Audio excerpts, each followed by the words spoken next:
Conectas detrás de las historias.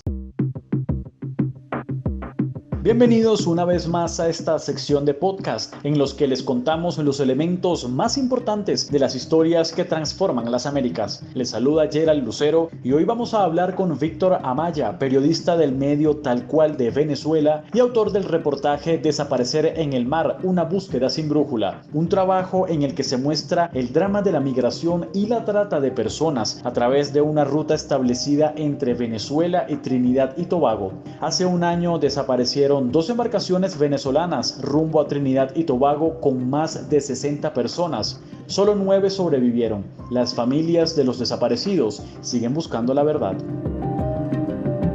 Bienvenido, Víctor, a este podcast Conectas. Quiero comenzar preguntándote por el proceso de reportería. ¿Cuáles fueron las mayores dificultades a las que se enfrentó el equipo periodístico para la realización de esta historia?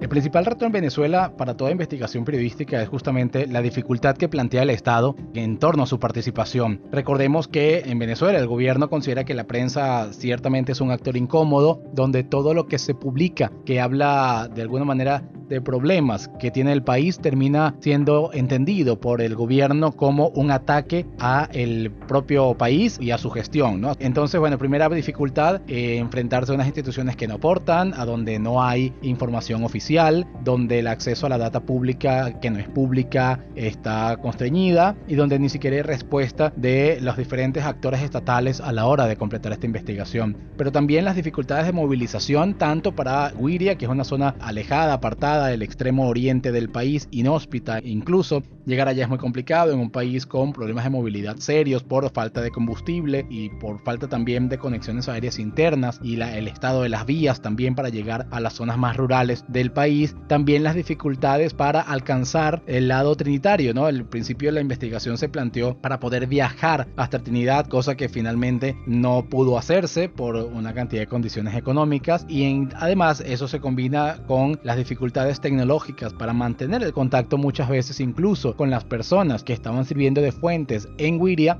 porque estamos hablando del país con la peor conexión de internet y de telefonía celular y demás en todo el continente, pero además en el caso particular de Güiria, siendo una zona tan pequeñita, un pueblo tan alejado, evidentemente allí con unas dificultades de comunicación importantes que tuvieron que ser manejadas durante todo el proceso de investigación.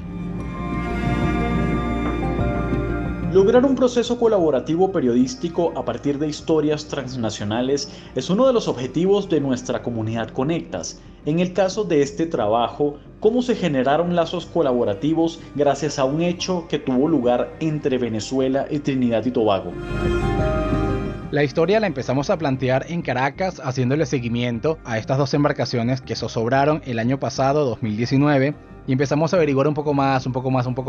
hasta que nos dimos cuenta que era necesario no solamente viajar al sitio, que es una zona remota del país, sino también buscar todos los contactos posibles para completar la historia que comienza en Güiria, termina en Trinidad y se nutre de cosas que pasaron en el resto del país, porque muchas personas provenían de otras partes de Venezuela y que en el caso de Trinidad pues tiene una continuación de esa historia, a pesar de que estos botes no llegaron hasta allá, estos dos particular embarcaciones que estuvimos investigando. Entonces ciertamente a través de Conectas se logró tener esa noción un poco más regional, un poco más internacional de este asunto y se logró el contacto con un periodista allá, con Alim Khan, que nos ayudó a completar esa otra historia y darle la vuelta completa a esa narración que hay que contarla, porque no solamente ocurre en Venezuela, sino que tiene esa segunda parte que por cada bote que ha tenido estos problemas, por cada caso que se investiga, muchos otros pasarán completamente, como lo ha ido reflejando la prensa en este caso de Trinidad.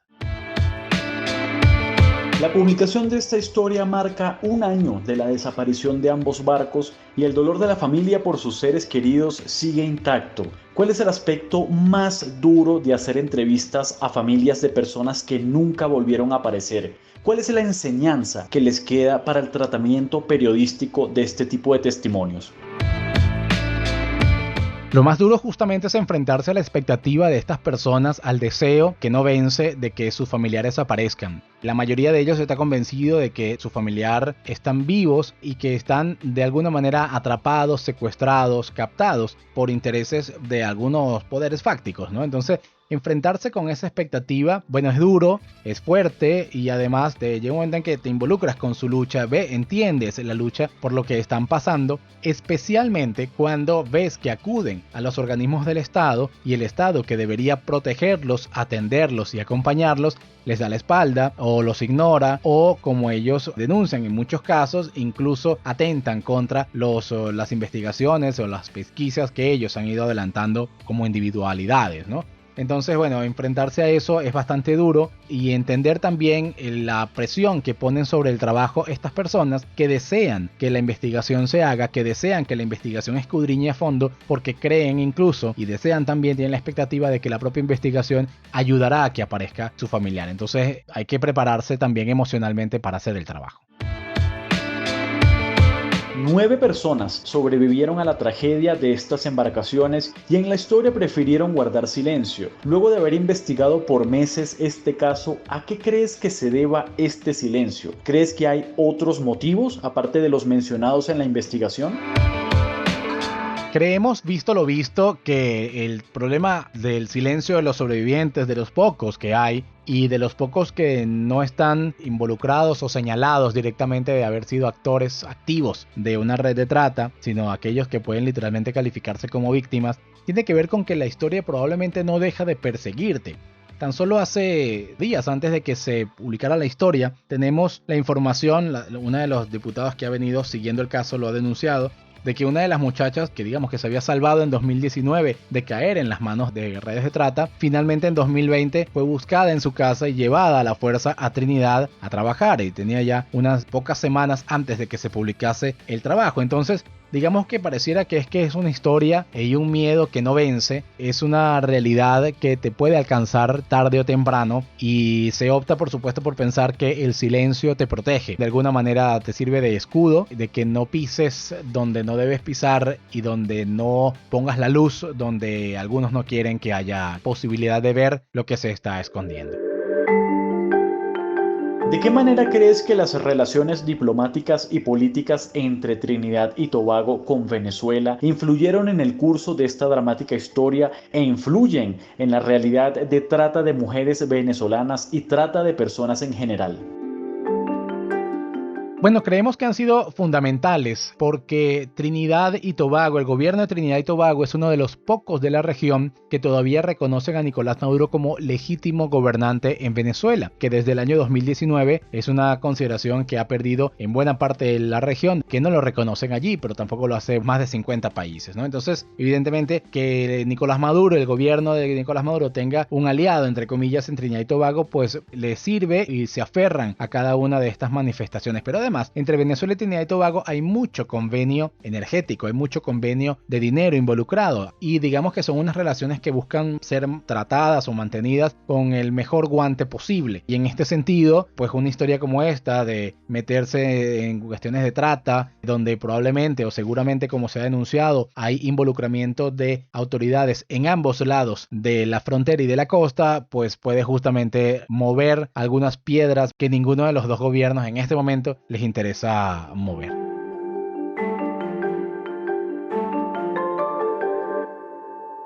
La investigación Desaparecer en el mar, una búsqueda sin brújula, fue realizada en el marco de la Iniciativa para el Periodismo de Investigación de las Américas, un programa del International Center for Journalists en alianza con Conectas. Agradecemos a Víctor Amaya, periodista de Tal Cual, por su participación, y les invitamos a ingresar a www.conectas.org, donde encontrarán contenidos periodísticos e investigaciones transnacionales de las Américas. Soy Gerald Lucero y me despido hasta una próxima oportunidad.